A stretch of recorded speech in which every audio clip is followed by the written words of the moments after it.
Hello again, guys. So today we are going to talk about, welcome to Joyous Prairies. I'm Joy. Good morning. Today we are going to talk about what are some things that you feel bad doing, but you do them anyway. And we got Ragnar over here, the rooster. If you can hear him, we got a lot of, you guys seem to like my outdoor filming, and I enjoy it as well. So we have a lot of sounds of nature. The birds are singing very jubilantly this morning, and my chickens are making lots of racket. So hopefully some of them will come walk behind me. And what you're facing here is my goat pen and then my vegetable garden. Anyway, what are some things that you do that make you feel bad, but you do them anyway? I am going to list, I think, 3 things and then make excuses for myself. It's the only way I can explain what that looks like. So, number one would be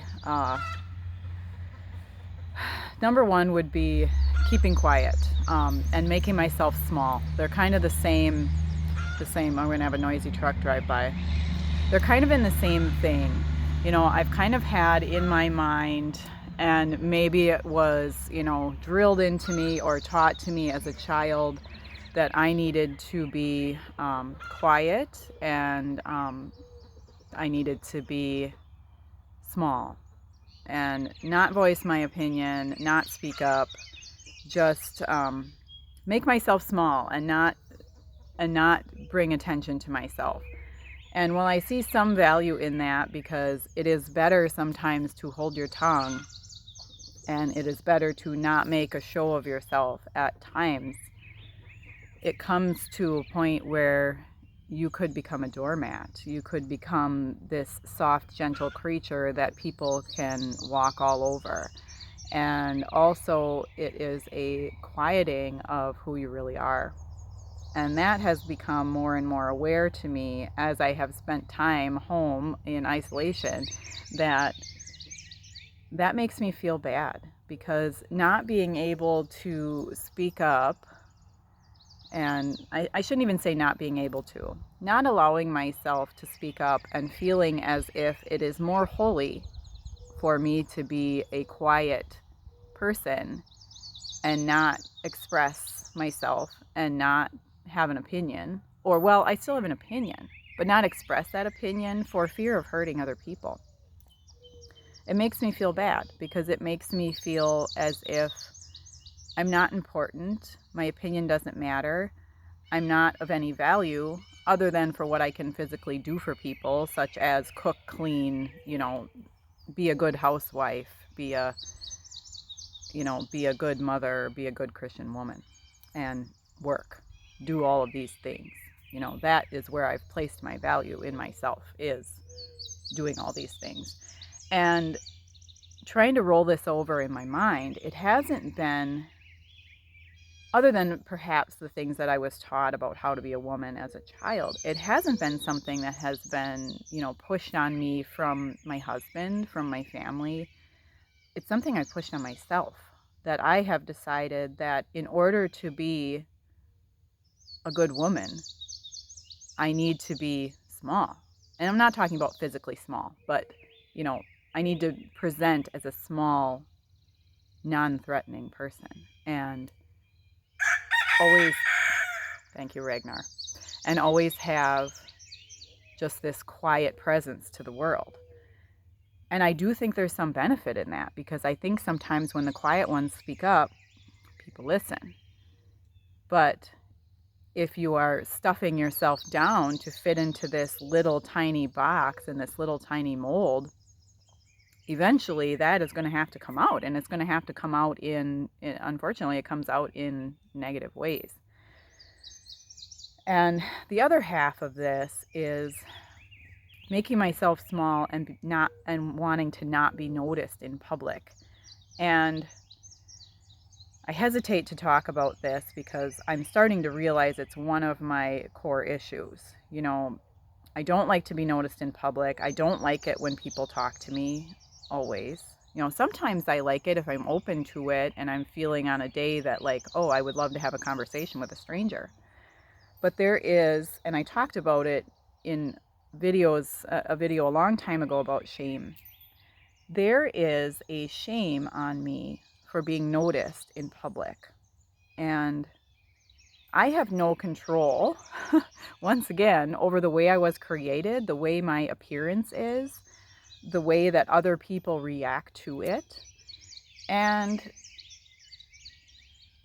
I am very, very tired of walking into a public space, a store, work. I didn't do it at work this week because yesterday I felt like a new person. So I didn't do it at work this week, but I have to go out and do some shopping today. I have to go get some things from different places because today is my supply run day. And I already am in preparing in my head, it's like this tape in my head that says, when you walk into a store, keep your head down, don't make eye contact, make yourself small, go unnoticed, all of these things, because there is a shame in any kind of attention that gets drawn to me.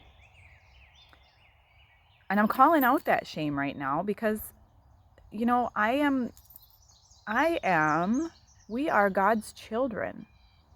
We are sons and daughters of the King. I am a daughter of the King. I am God's daughter. He calls me his girl. Why do I feel as if I have to walk into a room with my head down so that no one notices me? Not that I want to announce my appearance and say, oh, hey, look at me. But why do I feel like I am less than other people? That I should just scuttle about like some kind of little creature so that no one sees me. And if anyone does, then I've done something wrong. So that is something that I do that makes me feel bad, but I do it anyway. I try to hide myself, shrink myself, make myself small, because then maybe I'll be more presentable to the world, because I'm going to say it out loud, and it's just what it is. I am ashamed of my beauty. I hate to even say to myself, you're beautiful, because again, it's like this, be humble, don't talk about yourself, don't congratulate yourself for anything, because you deserve nothing. And I am ashamed of my beauty. I am ashamed that anyone would look at me and tell me, have any kind of thoughts that were anything but pure and holy. And that is not my problem. That is not my responsibility. I'm not walking around scantily clad, trying to get men to look at me, or get even women or anybody to look at me. Because it's the same for women. If a woman looks at me and she has feelings of jealousy or feelings of whatever, anything, I'm ashamed. And once again, I cannot be responsible for other people's behavior and other people's reactions. And I'm going to go today and hold my head high, because I'm a daughter of the King. I'm a child of God. You are a child of God. You are a son and daughter of the King. Stop making yourself small. We are to be humble. We're not to be walking around bragging about ourselves and all of those things.